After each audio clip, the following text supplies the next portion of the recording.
Welcome back to the Copywriters Podcast with your host, the world's greatest copywriting coach, David Garfinkel. David, how are you doing today? Nathan, I'm good. How are you? I'm doing fantastic, man. Before we started the show, we were talking about a book that you've got coming out, and I've gotten a sneak preview, early access to it, and I'm excited about that. So that's a topic for an upcoming show, though. Today, we're returning to one of my favorite series / ongoing episodes of what we do here. So I'm excited, man. Yeah, I am too. Let's jump right into it. Got a lot to cover. So December 1st, 1975, a giant in direct mail died.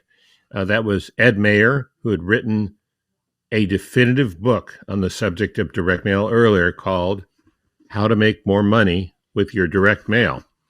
And Mayer was a man of many hats: practitioner, industry executive, teacher.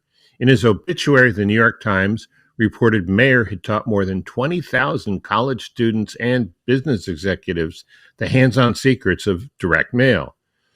Now, you might reasonably assume the following: that was then, and this is now. And so much has changed. Today we'll find out. To prepare for the show, I combed through the book and I found 10 great tips that apply whether you were doing direct mail in the 1950s or online marketing today. Now, in some cases, I updated the tips, but more often than not, what worked then works almost exactly the same today. And you know what else works exactly the same every single time? It's this: copy is powerful. You're responsible for how you use what you hear in this podcast, and most of the time, common sense is all you need. But if you make extreme claims, and or if you're writing copy for offers in highly regulated industries like health, finance, business opportunity, you may want to get a legal review after you write and before you start using your copy. My larger clients do this all the time. Okay, so let's get to the updated direct mail secrets. I selected these 10 tips based on this simple idea: just leaving out one of these could crater your sales or vastly reduce them at the very least. So even if you tell yourself you know these, ask yourself, are you doing the updated version of every one of these? Because if you're not, you're probably leaving money on the table. Let's take that money off the table and put it back in your pocket. And so we begin.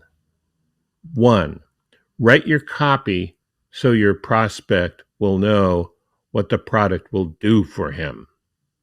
These days I would add, and her, but at least. But back to the book. Mayer quotes Charles Mills of the O.M. Scott Company, and we know that company now as Scott's Miracle-Gro. And Mayer, the author of the book, Mayer, says this quote is a complete definition of copy that sells.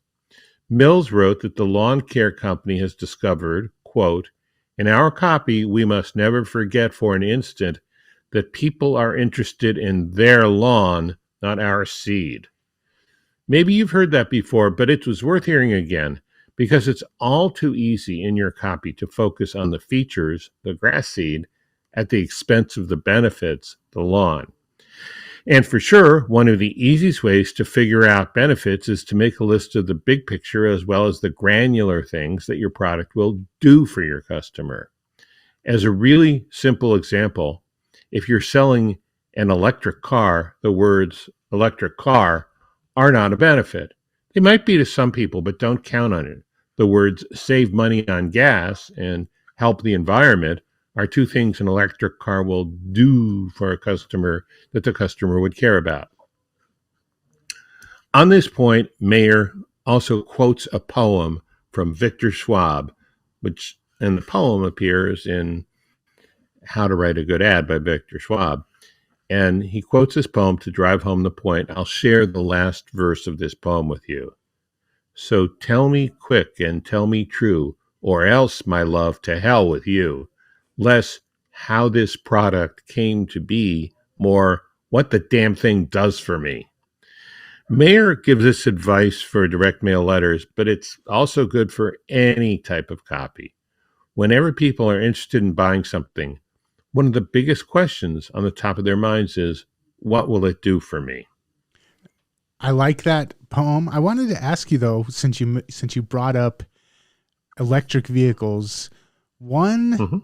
one example that kind of defies this that I see is Tesla. You don't have to tell people you'll save the planet, you'll save gas.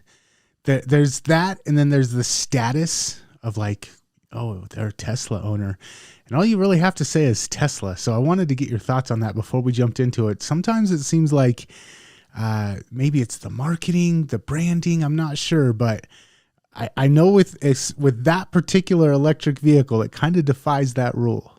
Kind of like if you're talking to a graphic designer and you say MacBook Pro, you don't really have to say much else. There are certain things that are branded as luxury or cool. Rolex. Rolex. Those things tend to, and that's, to be fair to our enemies on the branding side, that's one of the rare cases where branding actually works. You never want to count on it until you've reached that pinnacle, and then you have to do everything you can to protect it. And you spend all kinds of money on glossy ads and ridiculous product placements and everything else. But that's only at the very, very top of the pyramid. Mm-hmm. Okay. So even though there's an exception to the rule, this is still the rule. That's right. This is the rule. No exceptions, except for those. All right. Let's continue. Number 2, the 2 factors that stop more sales than any other factors. And this is interesting because you might think it's, bad headline or not enough benefits no. The 2 factors are, 1, the lethargy of your prospects, and 2, the competition for the almighty dollar. Nothing has changed here from 1950 when he wrote this originally. Mayer writes, people would rather do nothing than something. It almost takes dynamite to get them to take any action whatsoever. A few years back, but well after 1950, legendary copywriter John Carlton said that your copy must be incredibly strong in order to move the somnambulant sloth off the couch and to the phone. A lot of copywriters get timid in their copy, fearing criticism. They don't want to write copy strong and motivating enough to get prospects to take action because they're afraid someone will accuse them of being too aggressive. And to be sure, these days you have to be careful. If you offend someone, you could get in trouble and even get canceled. So be careful, but above all, be bold. People don't generally get moved to action because of subtle hints. You need to be intense and intentional. And the second factor, the competition for the almighty dollar. Mayer writes, your product doesn't only compete against those offered by your best or worst competitor. It also competes against every available product or service. This may sound obvious, but don't let that obviousness distract you. It's profound. Until you realize that people have nearly infinite choices on how to spend or invest their money, you may not be trying hard enough with your copy. The simple reality is that the moment someone is reading your copy, they need to come to the conclusion that buying your offer is the best use of their money they can make right now. A lot of this problem can be solved by your enthusiasm and focused intention when you write your copy. Another thing that will really help is your general knowledge of the market and your competitors and a really solid knowledge of what you're selling. I think one of the key points there that you made was you're not just trying to convince them to buy your product over your competition. You're also competing against the vacation. You're competing against the cruise. You're competing against the oil change that they know that they need to get. But you're also competing against, maybe I just want to hold on to the money. So there's 3 competitors. There's competing products. There's competing ways to spend the money. And then there's also people that just want to hold on to their hard-earned money. And you have to convince them that giving their money to you is better than keeping their money in their pocket. Yeah, so there's a lot of competition coming from all directions. Mm-hmm. Yeah. Okay, so number 3, make every letter sell. Mayer writes, every time you sign your name to the bottom of the letter, you're trying or should be trying to either sell yourself or one of your products or your company itself. It's a good point. Does it apply today? I think so. It takes a lot of discipline to do this. And by the way, it doesn't mean that every piece of copy needs to try to close the sale. Look at it this way. Every communication you have with the marketplace does one of two things. Either it advances the next sale or it retreats from that. What this means is that you always need to keep in mind what you're selling and who you're selling to, and how to frame your communication in favor of advance and not retreat. Okay, so when you put out a useful piece of content in an email or a social media post, that tends to work in your favor. There's value there.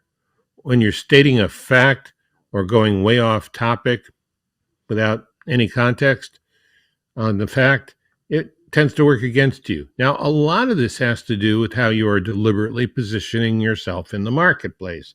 If you have a provocative presence, I mean, let's think of Ben Settle. He's like real provocative on purpose, and people buy from you because of that persona. Then a provocative post can work in your favor. It reminds your fans and prospects and customers why they like you in the first place. And if it turns off people who don't like you, it doesn't matter. They're not going to have anything to do with you anyway. So remember, you're always selling no matter what you think you're doing. And the question you need to ask is, are you selling for yourself or against yourself? I like this. You told me very early on when we first started working together, you said, if it doesn't push the sale, it doesn't belong in the sales message. And I later learned that that is also in writing fiction. If it doesn't lead to the point of the story, it doesn't. I mean, I woke up and I had a serious headache. Well, if the headache doesn't help move the story along, you just leave that part out. And so I think a lot of times asking ourselves, does this help push towards the sale? And if no, edit it out, get rid of it. I recently saw a really interesting series on Netflix. I'm trying to remember what it was called. It's by Karen Slaughter. She didn't write the series. She wrote the book. The series is based on, she's written, I don't know how many books. She sold 35 million of them. And the first thing I noticed about it was how focused, how every little piece of the story moved it forward. Yeah, so this is universal across copy, fiction, efficiency, that kind of efficiency. What do they say? All right. Great writing is in the editing. It is. It truly is. Okay, number 4, know what you want and ask for it. So Mayer tells this old story about Henry Ford when he had bought his first multi-million-dollar insurance policy, and it was reported in a Detroit newspaper. One of Ford's best friends rushed over to the office, burst through the door, and practically screamed, "Henry, why didn't you buy the policy from me? You know I'm in the insurance business." Ford looked up at him and said in a calm voice, "You never asked me." Well, that story tells a lot, doesn't it? Mayer writes, don't let that happen to you. When you write a letter, don't be afraid to be explicit about what you want. He also suggests you ask at least 2 times in words of 1 syllable. Great advice, but as you know, we don't always follow it. I think there are 2 reasons. First, we don't always know exactly what we want. So it's kind of hard to ask for something you're unclear on yourself. Second, we're afraid that the prospect might say no. There's no need to be afraid. Some will. In fact, if you can get 95 to say no for every 5 who say yes, and you can scale, and your front-end offer is profitable, then you can make a fortune. Again, with the vast majority of people saying no. Now, another thing to keep in mind is if the ask is too big, break it down into steps. Maybe an email should only ask you to watch a video. Maybe the video should ask you to book a phone appointment. Maybe you should ask for the sale on the phone after all the pre-selling is done by the email and the video. Anyway, the clearer you can get on what to ask and the more clearly you actually do it, the better you'll do. What do you think, Nathan? This is something that I'm constantly going over with my daughter, which is people who ask for what they want get what they want way more often in life than people who just assume other people can read their minds. Yes, and shout out to Bella, who just graduated from middle school, too. Absolutely. Thank you. You're welcome. Okay, number 5, know your subject thoroughly. A mayor comes down hard here, and he should. Here's what he writes. Don't try to write any letter until you know everything you should know about the subject you're trying to cover.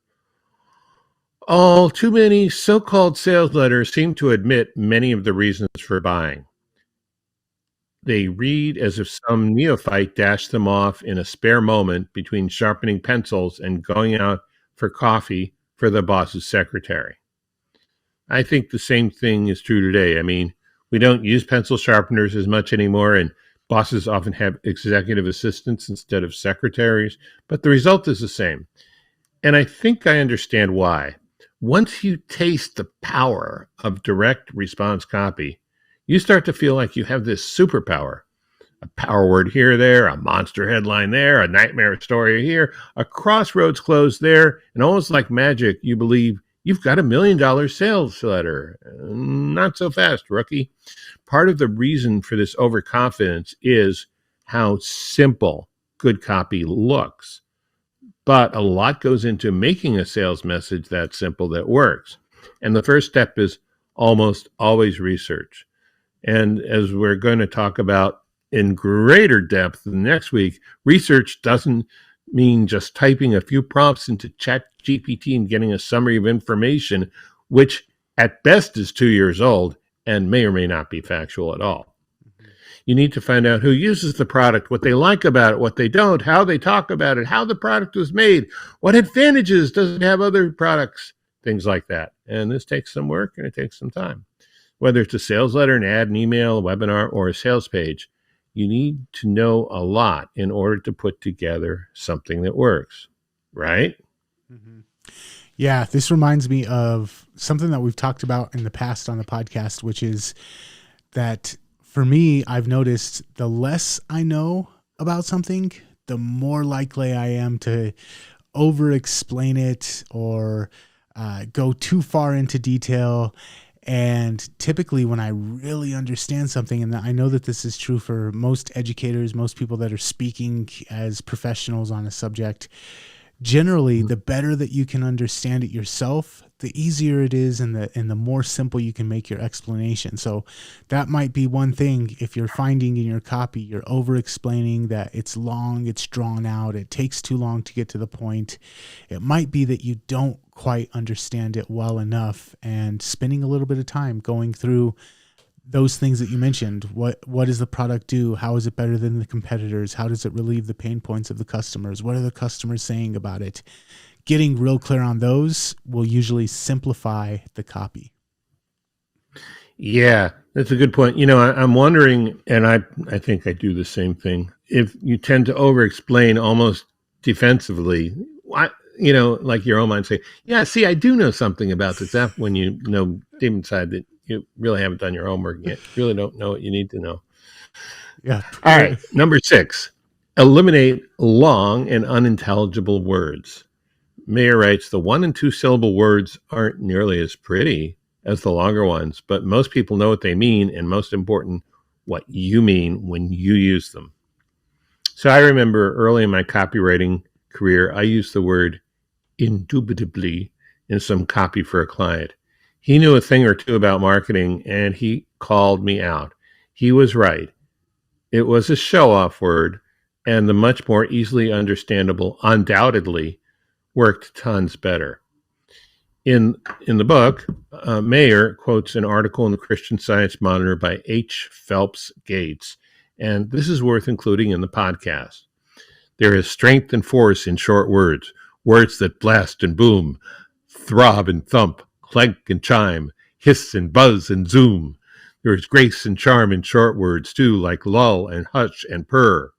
There are words that work hard at their job, that pry and push, that slash and hack, that cut and clip, that chip and saw.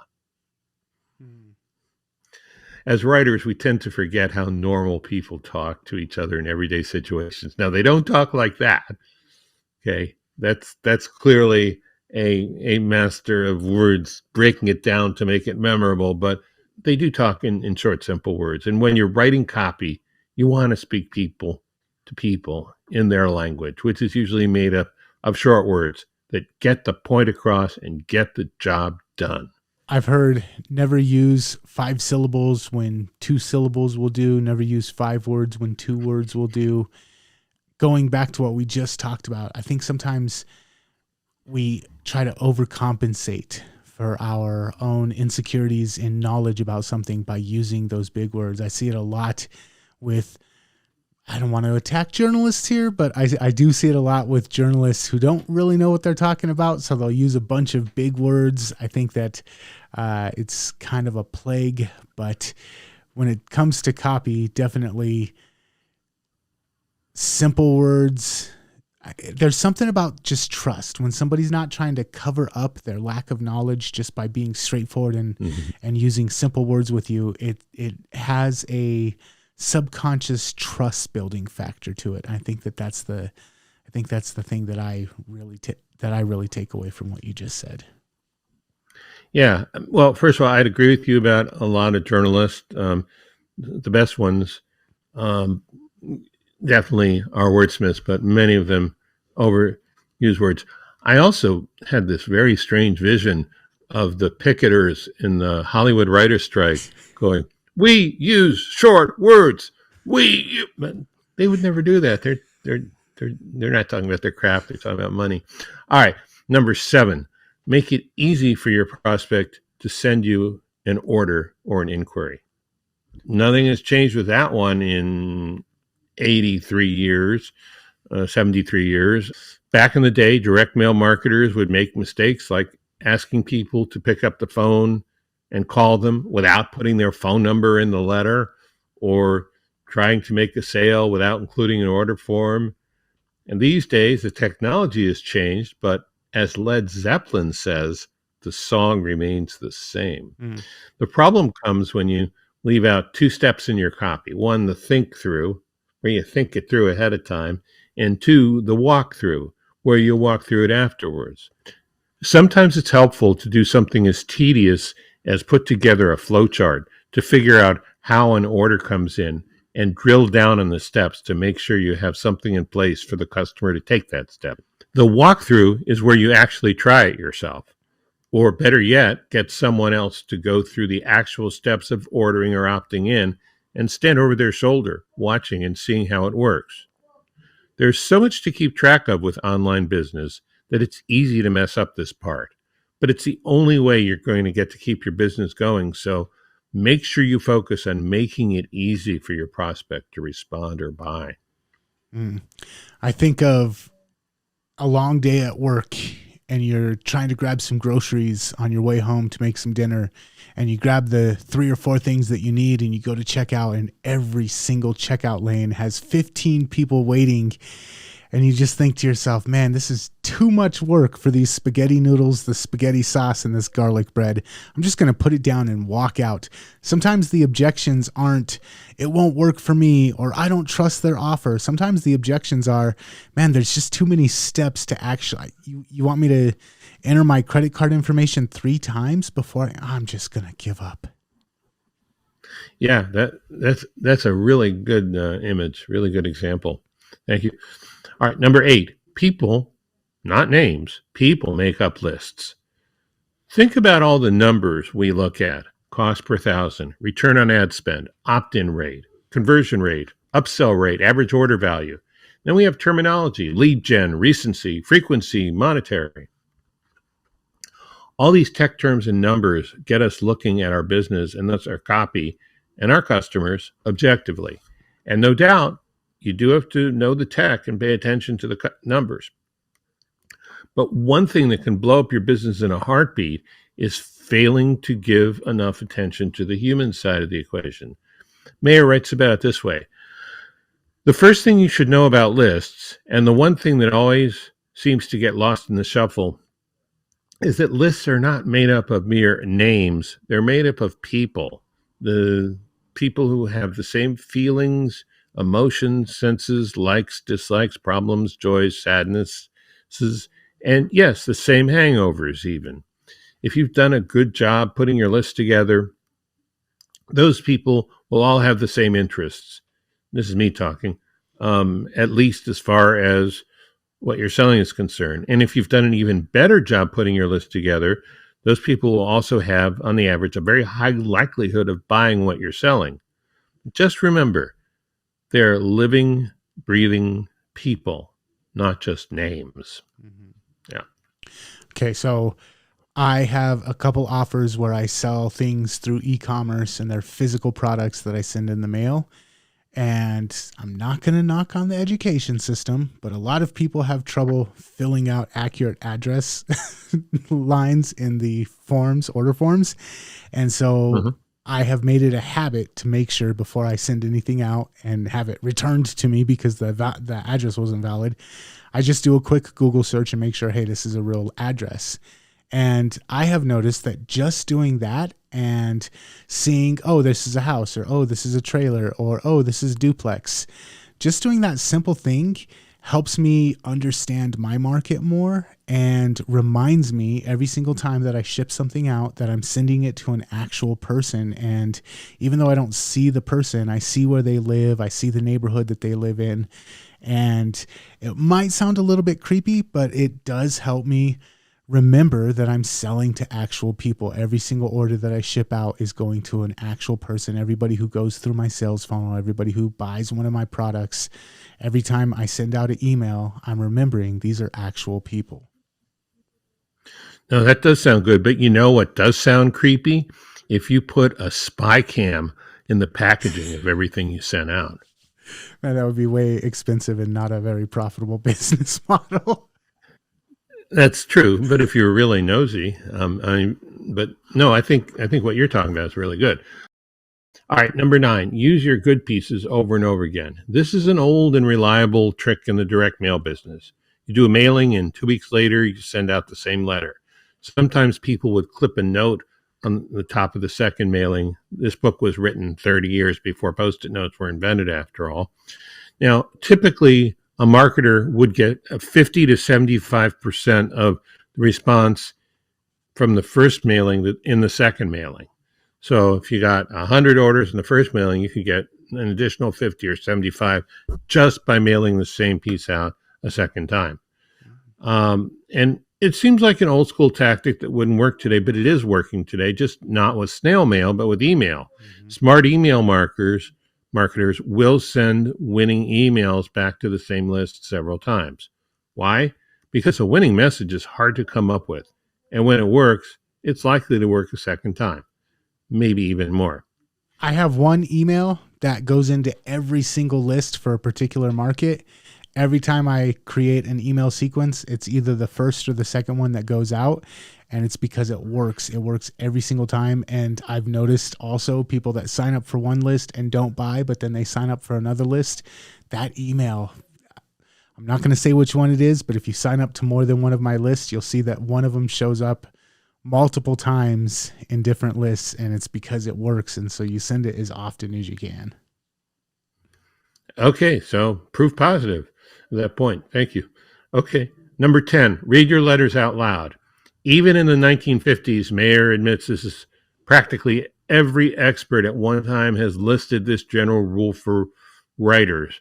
And I have to say, this has not changed over time. My point of view has always been that copy is the spoken language in written form. Therefore, you would want to speak your copy after you've written it to make sure it sounds like conversation, which it should. And if it doesn't, rewrite it until it speaks easily. It's simple as that. Nathan, this is one of your favorites, isn't it? This is absolutely my favorite. It's the last step that I do in any editing. And it's because you'll always notice those things that don't sound natural. If you're reading it out loud, that's when you hear the unnatural writing. And copy is all about being conversational. And if you're just reading it in your head, it's really easy to glaze over or smooth over the things that don't sound natural. But when you actually speak it out loud, that's when you notice, oh, that sentence just doesn't feel right. Cool. Okay. Well, do you want me to do we have time to recap? I know we've gone way over. We have time to recap. We're already over a couple of minutes. Why not go over a couple more minutes? All right. That makes sense. All right. Number one, write your copy so your prospect will know what your product will do for him or her, at least. 2, the 2 factors that stop more sales more than any other factors. 1, the lethargy of your prospects, and 2, the competition for the almighty dollar. Number 3, make every letter sell. Number 4, know what you want and ask for it. Number 5, know your subject thoroughly. Number 6, eliminate long and unintelligible words. 7, make it easy for your prospect to send you an order or an inquiry. Number 8, people, not names, make up lists. Number 9, use your good pieces over and over again. Number 10, read your letters out loud. Now, the book is called How to Make More Money with Your Direct Mail by Ed Mayer. It's out of print. Extremely hard to find. I saw a couple of used copies on eBay. It's not even on Amazon. I think it might be one copy in Abe Books, but I found the best of it for you. Nice. David, 10 points, man. You really hit it out of the ballpark today and put a lot of work into this episode. I appreciate that. You just consistently do this for us and in the listening audience as well. And if people want to check out more episodes of the podcast, the best place to go is copywriterspodcast.com. And you've got a book coming out soon as well. So maybe not next episode, but in the next couple of episodes, I want to talk about your book because I got a sneak peek at it. And I'm excited to talk about this one as well. I'm excited about it too. Little hint, it's about stories, but nothing like you've ever seen before. Oh man, it's so That's good. all I'll say. Yeah. So if you don't want to miss that episode, make sure that you're subscribed to the podcast on your favorite podcast app. And to catch more episodes, head on over to copywriterspodcast.com. And until next time, we will catch you later. Catch you later.